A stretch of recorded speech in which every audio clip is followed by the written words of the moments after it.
Hola, soy Iker de Astarloa y hoy quiero hablaros de una pieza absolutamente excepcional, un San Benito de Tui del siglo XVII. En esta ocasión quiero contaros todos los detalles de cómo conseguimos hacernos con esta pieza, pues es una historia realmente trepidante y llena de giros inesperados.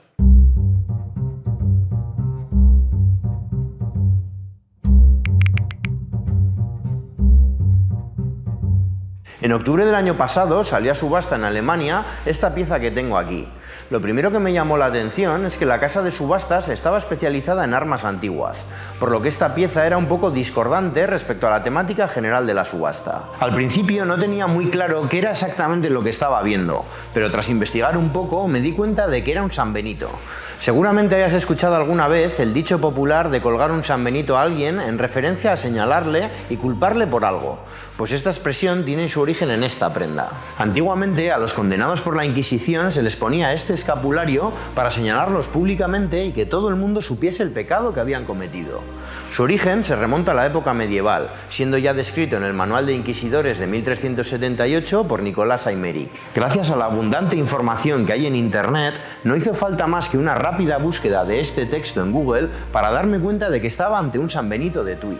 Tui es un precioso municipio de la provincia de Pontevedra, en Galicia, que fue un importante enclave y punto de referencia desde la época romana, consolidándose en la Edad Media y alcanzando una gran importancia e influencia en la zona. Su espectacular catedral románica, construida entre los siglos XII y XIII, es un buen ejemplo del poder que ostentaba Tui.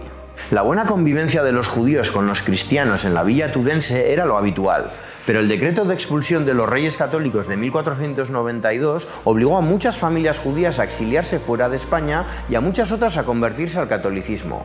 Estos últimos, conocidos como judíos conversos, estarían en el punto de mira de la Inquisición durante varios siglos.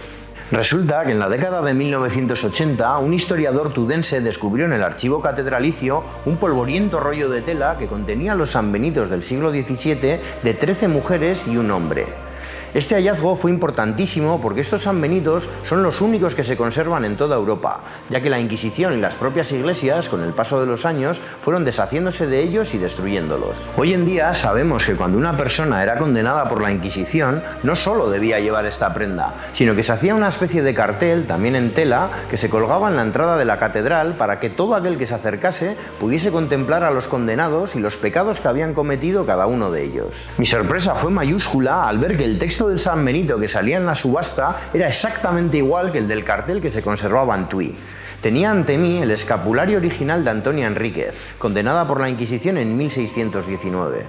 Tras investigar largo y tendido, nos dimos cuenta de que si este San Benito era lo que a todas luces parecía que era, estaríamos ante el único San Benito que habría llegado hasta nuestros días, incluyendo además el gorro, también llamado coroza. Como la subasta era fuera de España, si nos hacíamos con esta pieza tendríamos derecho a poder venderla también fuera de España, por lo que las posibilidades de encontrar a un buen cliente eran muy altas. Debido a estas circunstancias, no era descabellado pensar que esta pieza pudiese alcanzar una valoración de varios cientos de miles de euros. Teniendo en cuenta que su precio de salida era de 2.500 euros, teníamos que movilizar todos nuestros recursos para seguir investigando en profundidad su origen e historia para poder hacernos con ella. Por suerte encontramos bastante información en Internet sobre los San Benitos de Tui, ya que todos los carteles eran de personas que tenían lazos con una misma familia, los Coronel. Esta familia, de origen judío, fueron importantes banqueros y mercaderes asentados en la comarca de Tui.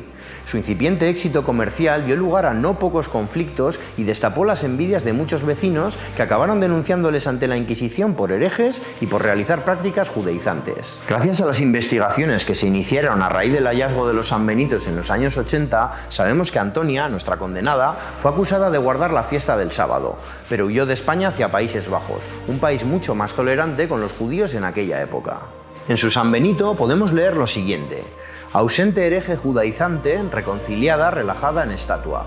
Lo que quiere decir que al haber huido de España y no poder ser quemada viva, se realizó una figura de madera, como si de vudú se tratase, y se quemó en la hoguera, simbolizando la condena que sufriría Antonia Enríquez si en algún momento fuese apresada de nuevo por el Santo Oficio. Toda esta información que íbamos recabando no hacía más que ilusionarnos pensando en la posibilidad de hacernos con una pieza de semejante envergadura. Nuestras investigaciones no se centraron únicamente en Internet.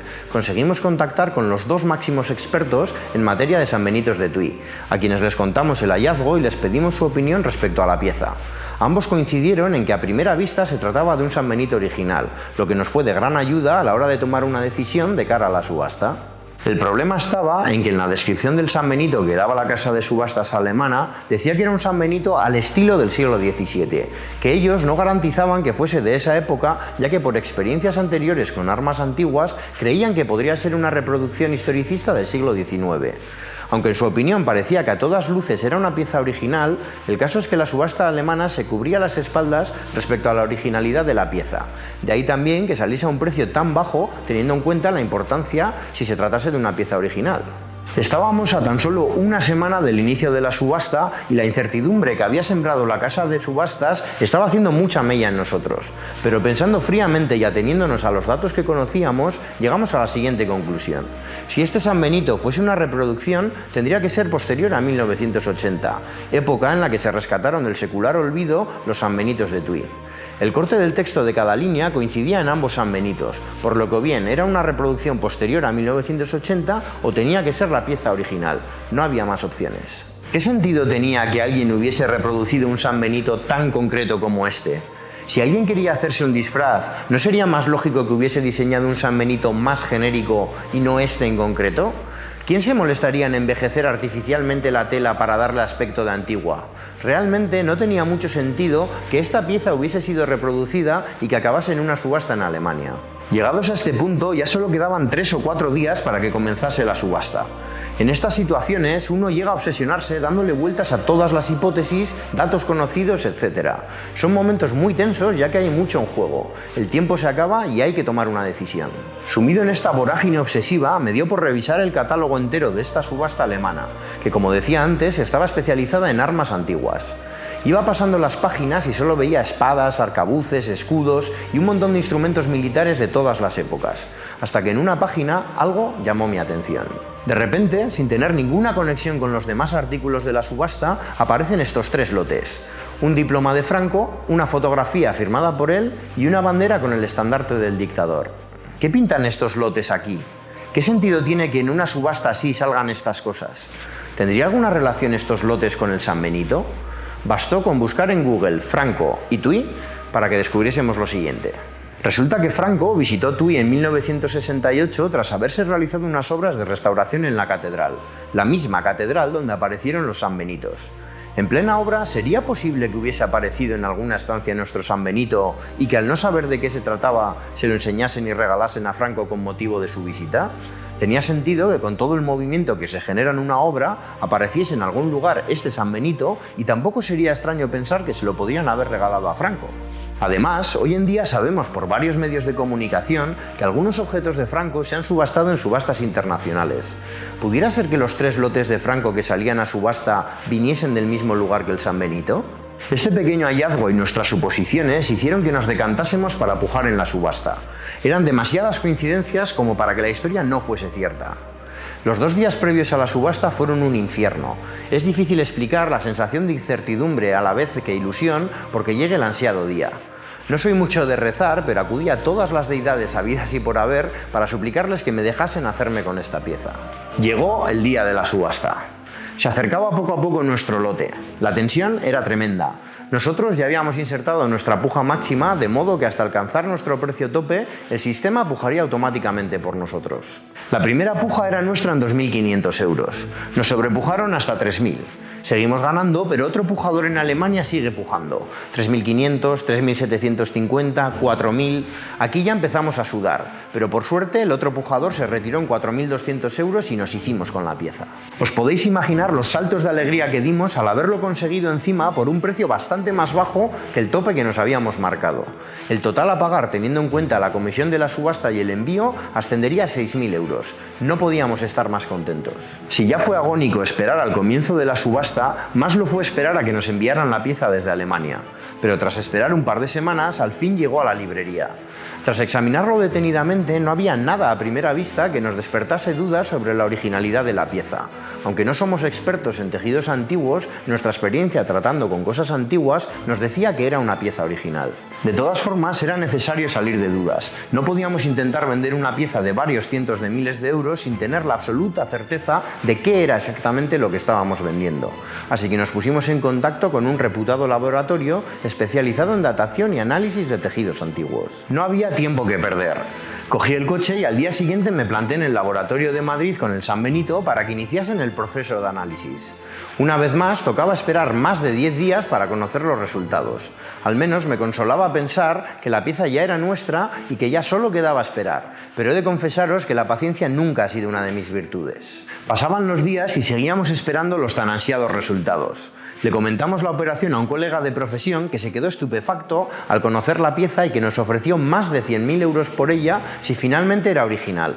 Obviamente tuvimos que rechazar esa oferta porque sabíamos que valía muchísimo más. Una oferta así encima de la mesa solo ayudaba a hacer más insoportable la espera de los resultados. Pero por fin llegó el día. Recibí el tan esperado email. Mis ojos recorrían a toda velocidad el documento intentando evitar los folios con la metodología aplicada y todos los datos superfluos que no necesitábamos y ansiando llegar de una vez a las conclusiones, hasta que por fin llegué. El San Benito era una reproducción hecha en el siglo XX. En ese momento me derrumbé. Ya no era solamente los casi 7.000 euros que habíamos invertido en esta pieza. No tenía sentido que fuese una reproducción. No podía serlo, pero lo era. La teoría más descabellada, que alguien había reproducido y envejecido artificialmente este San Benito, acabó siendo la única verdadera. Un aficionado historicista acababa de truncar un hallazgo tan fascinante como importante para nuestro negocio. No lo podía creer. Muchas veces, cuando subo vídeos mostrando las piezas que pasan por nuestras manos, hay gente que me dice lo afortunado que soy por trabajar rodeado de estas piezas. Y es verdad, pero no siempre es oro todo lo que reluce y en esta profesión, como en todas, también hay momentos duros y tristes como este. Y me ha parecido importante que veáis que a veces también nos pasan estas cosas. La verdad es que han tenido que pasar varios meses de duelo hasta que me he repuesto de este pequeño mazazo y he conseguido reunir el ánimo necesario para grabar este vídeo. Para terminar el vídeo me gustaría decir que no me arrepiento de haber pujado en su momento por esta pieza. Lo volvería a hacer sabiendo lo que sabía en ese momento. Pues este negocio es en parte así y hay veces que hay que arriesgarse para conseguir piezas extraordinarias.